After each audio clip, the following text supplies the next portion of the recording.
Shalom sahabatku, dalam Kolose pasal 3 ayat 13.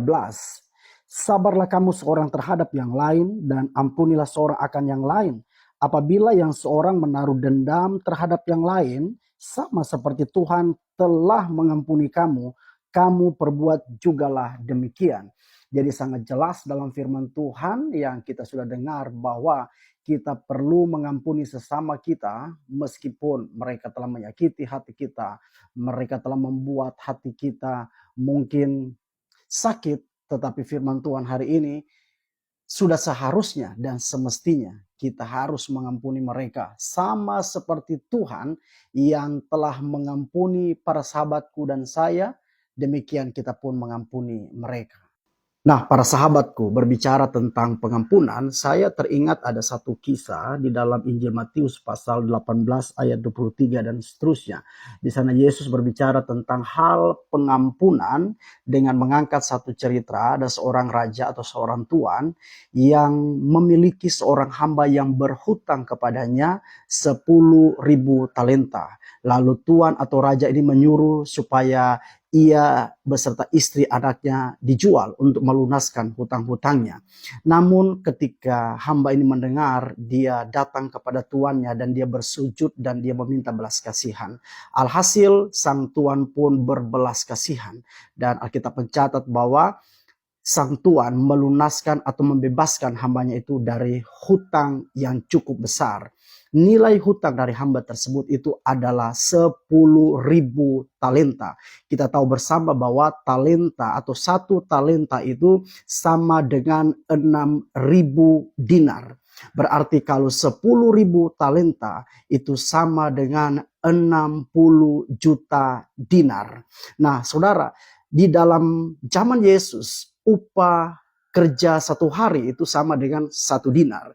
Kalau mungkin di zaman kita sekarang, katakanlah upah kerja dalam sehari itu adalah 100.000 rupiah.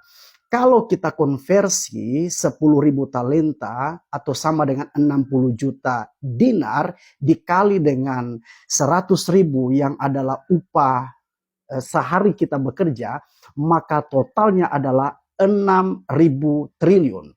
Berarti hutang dari hamba ini kepada tuannya itu ada di kisaran 6.000 triliun. Ini bukan satu nilai yang kecil, ini satu nilai yang cukup besar dan hutangnya cukup mahal. Akan membutuhkan waktu yang panjang sekali supaya hamba ini bisa membayar atau melunaskan semua hutangnya.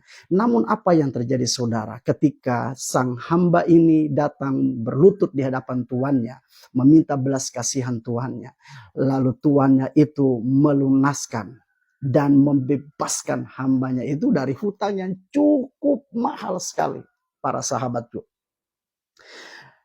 Namun selanjutnya yang terjadi adalah ketika hamba ini keluar dari rumah, selesai dia berjumpa dengan tuannya atau rajanya, maka dia langsung pergi menagih hutang. Ada sahabatnya yang berhutang kepadanya.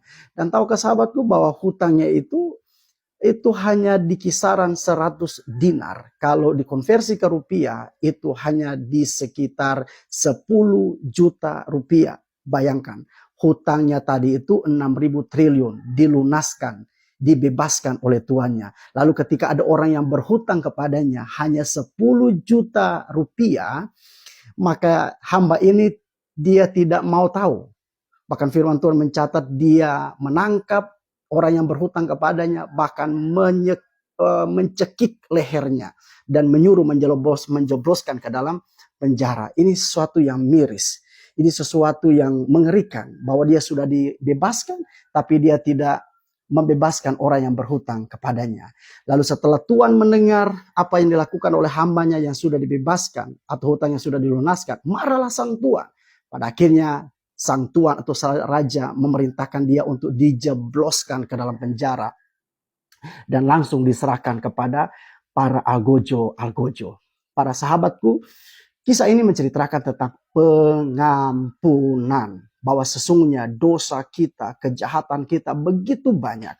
Namun Bapa di surga berbelas kasihan sehingga Dia mengampuni segala dosa dan pelanggaran kita, segala kejahatan kita, sehingga kita dikatakan bebas dari segala kejahatan pelanggaran yang kita lakukan. Nah, sudah seharusnya kita ketika ada orang lain mungkin berbuat salah kepada kita, ada orang lain mungkin menjahati kita, sudah seharusnya kita mengampuni. Bapa di surga mengampuni kita, maka sudah semestinya kita mengampuni sesama kita. Kalau kita tidak mengampuni, kata firman Tuhan, Bapa di surga juga tidak mengampuni kita. Para sahabatku, biarlah hari-hari ini kita belajar untuk mengampuni siapapun yang telah menyakiti hati para sahabatku sekalian. Tuhan Yesus memberkati. Shalom.